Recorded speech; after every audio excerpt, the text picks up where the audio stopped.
Breaking news చూస్తున్నారు. తాము అధికారంలోకి వస్తే 20 లక్షల ఇళ్లు కట్టిస్తామని చెప్పి కాంగ్రెస్ హామీ ఇచ్చింది. అయితే 5 ఏళ్లలో ఏటా 4 లక్షల ఇళ్లు కట్టాల్సిన పరిస్థితి. ఎందుకంటే 5 ఏళ్లలో ఏటా 4 లక్షల చొప్పున కట్టుకుంటూ వెళితే కనుక అప్పుడు 20 లక్షలకు వెళ్ళే పరిస్థితి మనకు కనిపిస్తుంది. అయితే ఇక్కడ ఒక్కో ఇంటికి 5 లక్షల రూపాయలు ఇస్తామని చెప్పి కాంగ్రెస్ హామీ ఇచ్చింది. ఈ ప్రకారం చూసుకుంటే మొత్తం 20 లక్షల ఇళ్లకు 1,00,000 కోట్ల రూపాయలు ఖర్చు అవసరం అవుతుంది. ఏటా 20,000 కోట్లు కేటాయించాల్సిన పరిస్థితి. అయితే తాజా బడ్జెట్లో మాత్రం 7,000 రూపాయల ఇన్ఫాక్ట్ 7,000 కోట్లు మాత్రమే కేటాయించింది ప్రభుత్వం. దీంతో ఇక్కడ క్వశ్చన్ మార్క్ కనిపిస్తోంది. ఒక్కసారి దీనికి సంబంధించి పూర్తిగా క్లియర్గా మాట్లాడుకునే ప్రయత్నం చేద్దాం. తమ అధికారంలోకి వస్తే కనుక 20 లక్షల ఇళ్లు కట్టిస్తామని చెప్పి కాంగ్రెస్ హామీ ఇచ్చింది. 5 ఏళ్లలో ఏటా 4 లక్షల ఇళ్లు కట్టాల్సిన పరిస్థితి. ఆ లెక్కల ప్రకారం చూసుకుంటే ఇక్కడ ఒక్కో ఇంటికి 3 లక్షలు కాదు 5 లక్షలు ఇస్తామని చెప్పి కాంగ్రెస్ తమ మేనిఫెస్టో టైంలో కావచ్చు, లేకపోతే తమ ప్రచారంలో చెప్పుకొచ్చింది. అంటే ఇక్కడ 20 లక్షల ఇళ్లకు ఒక్కొక్క ఇంటికి 5 లక్షల రూపాయలు చొప్పున మనం క్యాలిక్యులేషన్ వేసుకుంటే లెక్క చూసుకుంటే 1,00,000 కోట్ల రూపాయలు ఖర్చు అవుతుంది. ఏటా 20,000 కోట్లు కేటాయించాల్సిన పరిస్థితి 5 ఏళ్ళకి. ఎందుకంటే 5 ఏళ్లకు కోటి రూపాయలు అనుకుందాం. ఇక్కడ డివైడెడ్ బై 5 చూసుకుంటే అప్పుడు ఏటా 20,000 కోట్ల రూపాయలు ఖర్చు అవుతుంది. అయితే ఈసారి మొన్న ప్రవేశపెట్టిన బడ్జెట్లో తాజా బడ్జెట్లో 7,000 రూపాయలు అంటే 7,000 కోట్లు మాత్రమే కేటాయించింది ప్రభుత్వం. దీంతో ఇప్పుడు సందిగ్ధం నెలకొంది. ఎన్ని ఇళ్లు కేటాయిస్తారు?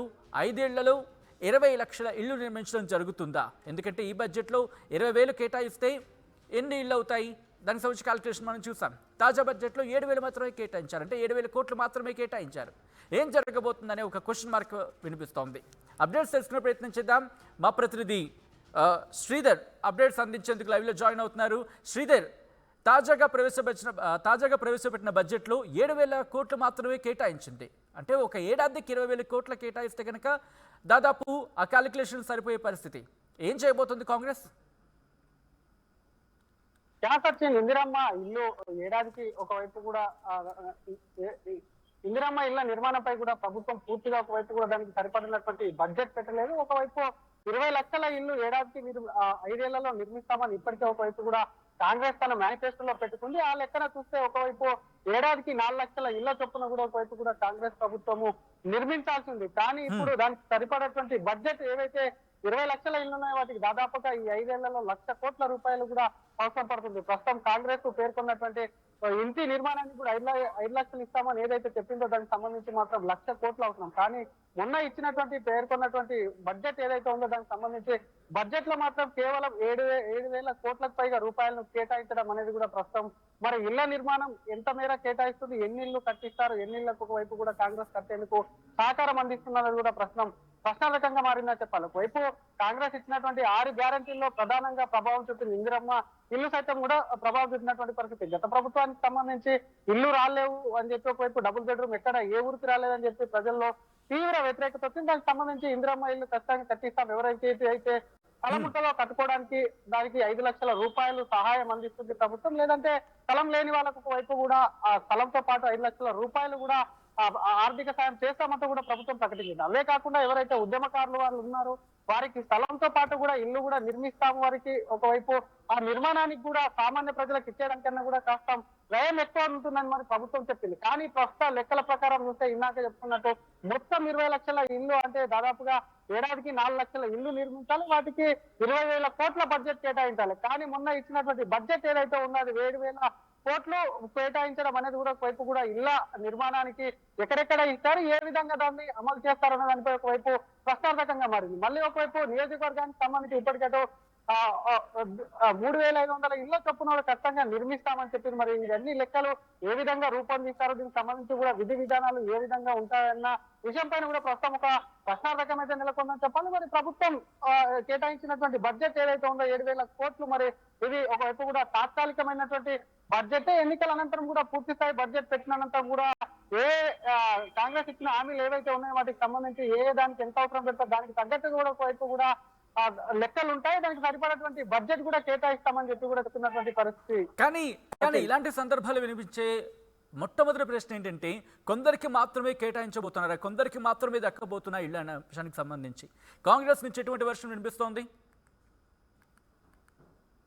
నాకత్తి అలాంటిది ఏం లేదు. మొన్న జరిగినటువంటి ప్రజాపాలన ఏదైతే 6 గ్యారెంటీలకు సంబంధించి 5 గ్యారెంటీల్లో భాగంగా ఏదైతే అప్లికేషన్ తీసుకున్నారో దానికి సంబంధించి కూడా ఒకవైపు ఇందిరమ్మ ఇళ్లకు సంబంధించి కూడా అప్లికేషన్ ఫామ్ లో ఉంది. దానికి సంబంధించి ఎవరైతే రేషన్ కార్డు ఓల్డ్ దారులు ఉంటారో వాళ్ళకు కూడా ఇల్లు స్థలం కేటాయిస్తామని చెప్పి కూడా ప్రభుత్వం చెప్పింది. కాబట్టి దానికి సంబంధించి ఇది తాత్కాలిక బడ్జెట్ అని చెప్పి కూడా ప్రభుత్వ వర్గాలు బద్దలు కొట్టి చెప్తున్నాయి. ఎందుకంటే రేపు పార్లమెంట్ ఎన్నికలు ఉన్నది, కేంద్రంలో కూడా ఓటాన్ అకౌంట్ బడ్జెట్ పెట్టింది. కాబట్టి దీనికి సంబంధించి ఇటు తెలంగాణలో సైతం కూడా ఓటాన్ అకౌంట్ లో బడ్జెట్ ప్రస్తుతం ఈ 3 నెలలకు సరిపడంటే పార్లమెంట్ ఎన్నికలు అయినంత వరకు కూడా తాత్కాలిక బడ్జెట్ ను కూడా ముందుకెళ్లాలి. ఏదైతే కాంగ్రెస్ ఇచ్చినటువంటి హామీలు ఉన్నాయో వాటికి సంబంధించి కూడా ఒకవైపు కూడా 100 రోజుల్లో అమలు చేస్తామన్నారు. కాబట్టి దానికి సంబంధించి అప్పటి వరకు ఏవైతే ఉన్నాయో ఇళ్లకు సంబంధించి ఇప్పటికే గత ప్రభుత్వం నిర్మించినటువంటి ఇళ్లు ఉన్నాయి, వాటిని కూడా ఒకవైపు ఈ ప్రభుత్వం అలాట్ చేసే అవకాశం ఉంది. మిగతా చోట్ల కూడా ఈ 7,000 కోట్లు ఏవైతే ఉన్నాయో వాటికి సంబంధించి వాటిని కేటాయించి పూర్తి స్థాయి బడ్జెట్ పెట్టినప్పుడు మాత్రం ఈ పథకానికి సంబంధించిన దానిపై కూడా చర్చించి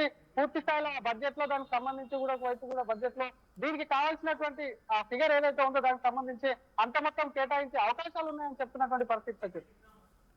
right Sridhar, thanks for the update. So మొత్తంగా అయితే మాత్రం అధికారులకు వస్తే 20 లక్షల ఇళ్లు కట్టిస్తామని చెప్పి కాంగ్రెస్ హామీ ఇచ్చింది. దీని ప్రకారం చూసుకుంటే 5 ఏళ్లలో ఏటా 4 లక్షల ఇళ్లు కట్టి ఇవ్వాల్సిన పరిస్థితి. కానీ ఒక్క ఇంటికి 5 లక్షలు ఇస్తామని చెప్పి కాంగ్రెస్ హామీ ఇచ్చింది. దీని ప్రకారం ఒకసారి మాట్లాడుకునే ప్రయత్నం చేసినప్పుడు 5 ఏళ్లలో 20 లక్షల ఇళ్లు కట్టించాలి, అంటే ఒక ఏడాదికి 4 లక్షల ఇళ్లు కట్టించాలి. ఇక్కడే ఒక్క ఇంటికి 5 లక్షలు ఇస్తామని చెప్పింది. అలాంటప్పుడు ఒక ఏడాదికి సంబంధించి మాట్లాడుకున్నప్పుడు ఒక ఏడాదిలో 4 లక్షల ఇల్లు కట్టించాలి, ఒక్క ఇంటికి 5 లక్షలు అనుకుంటే కనుక ఇక్కడే మనకి దాదాపు 20,000 కోట్లు అవుతుంది. 20,000 కోట్లు అవుతుంది. అవును, కానీ ఇక్కడ ఏటా 20,000 కోట్లు కేటాయించిన పరిస్థితి ఉంది. కానీ తాజా బడ్జెట్లో చూసుకుంటే 7,000 కోట్లు మాత్రమే కేటాయించింది ప్రభుత్వం. దీంతో ఇప్పుడు ఇందిరమ్మ ఇళ్ళు కొందరికే దక్కుతాయా అనే ప్రశ్న వినిపిస్తోంది. కానీ ఇది పూర్తి స్థాయి బడ్జెట్ కాదు, ఇది ఓటాన్ అకౌంట్ బడ్జెట్ మాత్రమే అంటూ కూడా కాంగ్రెస్ సర్కారు చెప్పుకొస్తోంది. పూర్తి స్థాయి బడ్జెట్కి సంబంధించి ఇంకా చాలా ఆశలు ఉన్నాయనుకోవాలి. కానీ ప్రస్తుతం తాజా బడ్జెట్లో 7,000 కోట్ల రూపాయలు మాత్రమే కేటాయించడంతో కొన్ని ప్రశ్నలు వినిపిస్తున్నాయి. ఇందిరమ్మ ఇళ్ళు కొందరికేనా అంటూ కూడా కొన్ని ప్రశ్నలు తలెత్తుతున్న పరిస్థితి. ఈ నేపథ్యంలో కాంగ్రెస్ నుంచి ఎటువంటి రియాక్షన్ ఉండబోతోంది, ముఖ్యంగా పూర్తి స్థాయి బడ్జెట్కి సంబంధించి దాంట్లో కేటాయింపులు ఉంటాయా అనే ఒక మాట కూడా వినిపిస్తోంది. సో ఏం జరుగుతుంది అనేది వేచి చేసి చూద్దాం. సో అంతకన్నా ముందు భట్టి విక్రమార్క ఇదే అంశానికి సంబంధించి ఆయన మాట్లాడారు. అసెంబ్లీలో బడ్జెట్ ప్రవేశపెడుతున్న సందర్భంలో ఆయన ఇదే అంశానికి సంబంధించి మాట్లాడారు. ఒకసారి ఆర్థిక శాఖ మంత్రి అలాగే ఉప ముఖ్యమంత్రి భట్టి విక్రమార్క ఏమన్నారో ఒకసారి చూద్దాం. రాష్ట్రంలో అవసరమైన వారందరికీ డబుల్ బెడ్రూమ్ ఇళ్లను నిర్మించి ఇస్తామని గత ప్రభుత్వం చేసిన వాగ్దానాన్ని గాలికి వదిలేసింది.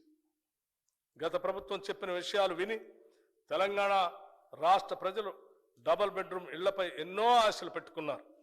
ప్రజల ఆశల్ని గత ప్రభుత్వం వారి రాజకీయ అవసరాలకు మాత్రమే వాడుకుంది. కానీ మా ప్రభుత్వం 6 గ్యారంటీల్లో భాగంగా ఇందిరమ్మ ఇళ్ల పథకం కింద ఇల్లు లేని వారికి ఇంటి స్థలం ఉన్న వారికి ఇంటి నిర్మాణానికి 5 లక్షల సాయం అందించడానికి అవసరమైన కార్యాచరణ మొదలు పెడుతున్నది. ప్రధానమంత్రి ఆవాస్ యోజన పథకం కింద పొందగలిగిన నిధుల్ని గత ప్రభుత్వం వినియోగించుకోలేకపోయింది. అందుకోసమే ఇప్పుడు కేంద్రం నుంచి అత్యధిక నిధులు రాబట్టి వాటిని తెలంగాణ ప్రజలకు మరింత ఎక్కువ లబ్ధి చేకూర్చేలా వినియోగిస్తాం. ఈ సంవత్సరం ఇందిరమ్మ ఇళ్ల పథకం కింద ప్రతి నియోజకవర్గానికి 3,500 ఇళ్ల చొప్పున మంజూరు చేస్తామని తెలియజేయడానికి సంతోషిస్తున్నాం. ఈ పథకానికి బడ్జెట్లో 7,740 కోట్ల రూపాయలు ప్రతిపాదిస్తున్నాం.